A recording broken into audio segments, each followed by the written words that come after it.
Football ইতিহাসে এর আগে এমন ১০৪ ম্যাচের মহাযজ্ঞ কখনো দেখেনি পৃথিবী। ৩টি দেশ, ১৬টি শহর, আর মাঠ কাঁপাতে আসছে ইতিহাসের সর্বোচ্চ ৪৮টি দল। ২০২৬ সালের ফিফা বিশ্বকাপ শুধু টুর্নামেন্ট নয়, বরং ফুটবল ইতিহাসের এক নতুন অধ্যায় এবং সবচেয়ে দামি আসর। ২০২৬ ফিফা বিশ্বকাপ হতে যাচ্ছে ইতিহাসের সবচেয়ে বড় এবং দামি জাঁকজমকপূর্ণ বিশ্বকাপ, যেখানে পৃথিবীর প্রায় প্রতিটি প্রান্ত থেকে আসা ফুটবল যোদ্ধারা লড়বে সিলভিও গাজ্জানিগার গড়া সেই সোনালী ট্রফিটিকে মাথার উপর তুলে ধরার জন্য। তবে এবারের বিশ্বকাপের গল্প শুধু মেসি, নেইমার, রোনালদো, এমবাপ্পে বা ভিনিসিয়াসদের ঘিরেই নয়। এবারই প্রথম সবচেয়ে বেশি মুসলিম সংখ্যাগরিষ্ঠ দেশের উপস্থিতিও তৈরি করেছে নতুন আলোচনা। মধ্যপ্রাচ্য থেকে আফ্রিকা, মধ্য এশিয়া থেকে উত্তর আফ্রিকা, মুসলিম বিশ্বের এক অভূতপূর্ব শক্তিশালী প্রতিনিধিত্ব দেখা যাবে এবারের ফুটবল আসরে। কিন্তু আপনি কি জানেন এবারের বিশ্বকাপের সবচেয়ে দামি ফুটবলার কারা? আর এই আসরের সবচেয়ে বেশি পারিশ্রমিক পাওয়া কোচই বা কে? আর কোন দেশগুলো প্রথমবারের মতো বিশ্বকাপের আলোয় নিজেদের নাম লিখতে যাচ্ছে? নতুন ৪৮ দলের ফরম্যাটে শিরোপা জিততে এবার একটি দলকে খেলতে হবে রেকর্ড কয়টি ম্যাচ? আর ফুটবল ইতিহাসের দীর্ঘতম এই লড়াই শেষে কার হাতে উঠবে সোনালী ট্রফি? স্বাগত বিশ্বকাপ ২৬-এর সময় বিশ্লেষণে। চলুন এক নজরে জেনে নেওয়া যাক ইতিহাসের সবচেয়ে বড় বিশ্বকাপের অজানা গল্প, চমকে দেয়া পরিসংখ্যান, রেকর্ড ভাঙার সব হিসেব, আর পর্দার আড়ালে লুকিয়ে থাকা বিস্ময়কর সব তথ্য।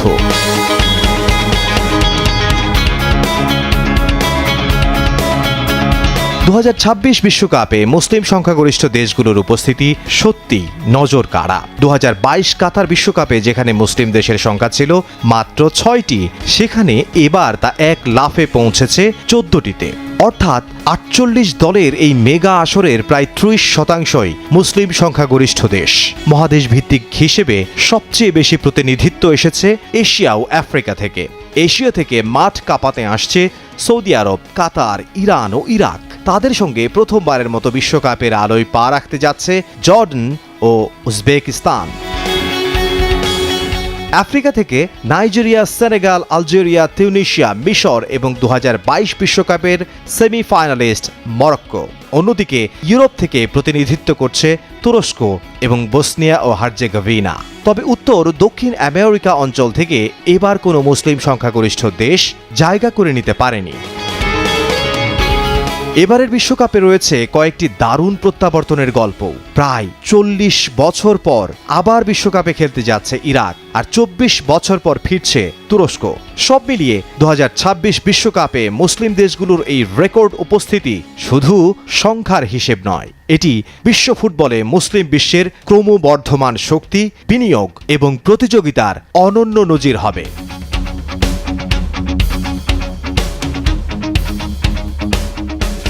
গত বিশ্বকাপেও যেখানে ৩২টি দল খেলেছিল, এবার খেলবে রেকর্ড ৪৮টি দেশ। দল বাড়ায় ম্যাচের সংখ্যা ৬৪ থেকে লাফিয়ে দাঁড়িয়েছে ১০৪টিতে। ৩৯ দিন ব্যাপী চলা এই টুর্নামেন্টটি হতে যাচ্ছে ইতিহাসের দীর্ঘতম বিশ্বকাপ। আর কাপ জিততে হলে এবার দলগুলোকে ৭টি নয়, খেলতে হবে রেকর্ড ৮টি ম্যাচ।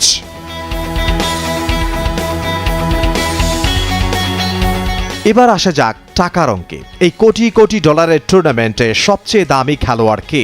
একসময় বিশ্বকাপের সবচেয়ে বড় তারকা মানেই ছিল মেসি, রোনালদো এবং নেইমার। কিন্তু ২০২৬ বিশ্বকাপের সবচেয়ে মূল্যবান খেলোয়াড় হিসেবে মাঠে নামছেন স্পেনের মাত্র ১৮ বছর বয়সী বিস্ময় বালক লামিন ইয়ামাল। বর্তমান বাজারে তার আনুমানিক মূল্য প্রায় ২৫,৪০,০০,০০০ ইউরো। তালিকার দ্বিতীয় স্থানে রয়েছেন নরওয়ের গোল মেশিন আর্লি হল্যান্ড। ক্লাব ফুটবলে ধারাবাহিক গোল করার পাশাপাশি ইউরোপের অন্যতম সেরা স্ট্রাইকার হিসেবে নিজেকে প্রতিষ্ঠিত করায় তার বাজার মূল্য ১৯,৯০,০০,০০০ ইউরো। তৃতীয় অবস্থানে আছেন ফ্রান্সের অধিনায়ক কিলিয়ান এমবাপ্পে, যার বাজার মূল্য ১৯ কোটি ইউরো। তার নেতৃত্বেই বাজার মূল্যের দিক থেকে সবচেয়ে দামি স্কোয়াড নিয়ে বিশ্বকাপে অংশ নিচ্ছে গতবারের রানার আপ ফ্রান্স।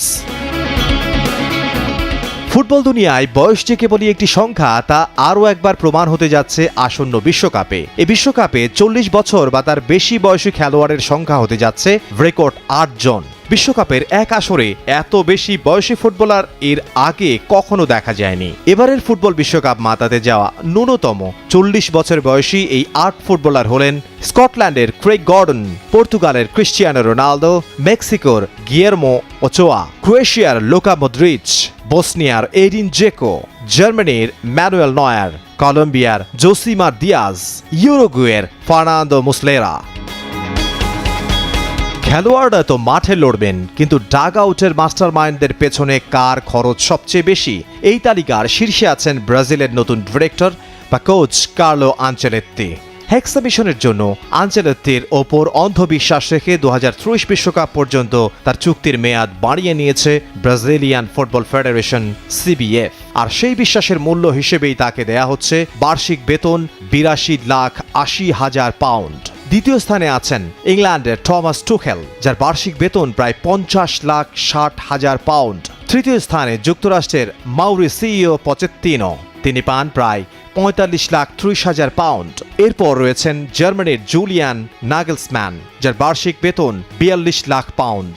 এরপর উজবেকিস্তানের ফ্যাবিও ক্যানাভেরো, যার বার্ষিক বেতন 35 লাখ পাউন্ড, এবং পর্তুগালের রবার্তো মার্তিনেজ, যার বার্ষিক বেতন 35 লাখ পাউন্ড। ফ্রান্সের বিশ্বকাপ জয়ী কোচ দিদিয়ের দেশম বছরে আয় করেন প্রায় 33,10,000 পাউন্ড। বর্তমান চ্যাম্পিয়ন আর্জেন্টিনার কোচ লিওনেল স্ক্যালোনি পান প্রায় 28 লাখ পাউন্ড। তালিকার শেষ দুই স্থানে আছেন ইউরুগুয়ের কিংবদন্তি মার্সেলো বিয়েলসা এবং নেদারল্যান্ডসের রোনাল্ড কোমান। দুজনেরই বার্ষিক বেতন প্রায় 26,10,000 পাউন্ড। মেক্সিকোর ঐতিহ্য কানাডার তীব্র শীত আর যুক্তরাষ্ট্রের চোখ ধাঁধানো স্টেডিয়াম, 3 দেশের মাটিতে বসতে যাওয়া এই মেগা আসর ভেঙে দেবে অতীতের সব রেকর্ড। 48 দলের নতুন সমীকরণে কে শেষ পর্যন্ত মাথায় তুলে নেবে ফুটবল বিশ্বের শ্রেষ্ঠত্বের মুকুট? হয়তো সময়ই বলে দেবে কার ঘরে যাচ্ছে সোনালী ট্রফি। তবে ডাগ আউটের কোটি টাকার মাস্টার মাইন্ড আর মাঠের হাজার কোটি টাকার সুপারস্টারদের এই লড়াই যে ফুটবল ইতিহাসের সব রোমাঞ্চকে ছাড়িয়ে যাবে তা বলাই বাহুল্য। ফুটবলের দুই মহাতারকা লিওনেল মেসি এবং ক্রিস্টিয়ানো রোনালদো দুজনই এখন ক্যারিয়ারের শেষ অধ্যায়ে দাঁড়িয়ে। হয়তো সময় উন্মোচন করবে সেই মহাকাব্যিক মুহূর্ত যেখানে শেষবারের মতো দেখা যেতে পারে তাদের বিশ্বকাপ মঞ্চে। তবে মাঠের লড়াই শুরুর আগে প্রশ্নটা তোলা রইল আপনার কাছেই, রেকর্ড এই মহা আসরে কার হাতে দেখতে চান বিশ্বকাপের সোনালী ট্রফি? কমেন্ট করে জানান আপনার প্রিয় দলের নাম। হয়তো উত্তরটা লুকিয়ে আছে আসন্ন 104 ম্যাচের সেই দীর্ঘ মহাযাত্রার প্রতিটি মিনিটে।